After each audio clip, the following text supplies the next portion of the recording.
ਅਮ ਕਹਿੰਦੀ ਚਲੋ ਤੁਹਾਨੂੰ ਅੱਜ ਇੱਕ ਟਿਪ ਦਿੰਨੀ ਆ। ਦੇਖੋ ਅਚਾਰ ਦੇ ਵਿੱਚ ਕਿੰਨਾ ਹੈਗਾ ਆ ਆਪਣਾ ਤੇਲ, ਠੀਕ ਆ।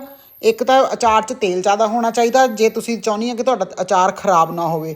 ਤਾਂ ਦੂਸਰਾ ਆ ਜਿਹੜਾ ਸਾਲਟ ਹੁੰਦਾ ਉਹਨੂੰ ਥੋੜ੍ਹਾ ਜਿਹਾ ਐਕਸਟਰਾ ਰੱਖੀਦਾ ਆ ਤਾਂ ਕਿ ਤੁਹਾਡਾ ਅਚਾਰ ਕਦੇ ਵੀ ਨਹੀਂ ਖਰਾਬ ਹੁੰਦਾ। ਤੀਸਰੀ ਗੱਲ, ਕਦੇ ਵੀ ਚਮਚਾ ਆ ਜਿਹੜਾ ਉਹ ਨਾ ਗਿੱਲਾ ਨਹੀਂ ਮਾਰਨਾ, ਸੁੱਕਾ ਚਮਚਾ ਹਮੇਸ਼ਾ ਅਚਾਰ ਦੇ ਵਿੱਚ ਮਾਰਨਾ ਆ ਤਾਂ ਕਿ ਜਿਹੜਾ ਪਾਣੀ ਦਾ ਮੋਇਸਚਰ ਹੁੰਦਾ ਨਾ ਕੱਚੇ ਦਾ ਉਹ ਵਿੱਚ ਉਹ ਤੁਹਾਡੇ ਅਚਾਰ ਨੂੰ ਖਰਾਬ ਨਾ ਕਰੇ। ਸੋ ਇਹਨੂੰ ਥੋੜ੍ਹੇ ਦਿਨਾਂ ਬਾਅਦ ਹਿਲਾ ਵੀ ਦੇਣਾ ਚਾਹੀਦਾ ਹੈਗਾ ਆ।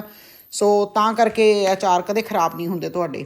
ਆਹ ਖੱਟਾ ਮਿੱਠਾ ਗੋਭੀ ਗਾਜਰਾਂ ਦਾ ਅਚਾਰ ਹੈ। ਜੇ ਤੁਸੀਂ ਵੀ ਕਿਸੇ ਨੇ ਔਡਰ ਕਰਨਾ ਆ ਤਾਂ ਮਾਂ ਦੇ ਹੱਥ ਦਾ ਅਚਾਰ ਤਾਂ ਤੁਸੀਂ ਹੁਣ ਔਡਰ ਵੀ ਕਰ ਸਕਦੇ ਆ। ਠੀਕ ਹੈ ਜੀ, ਥੈਂਕ ਯੂ।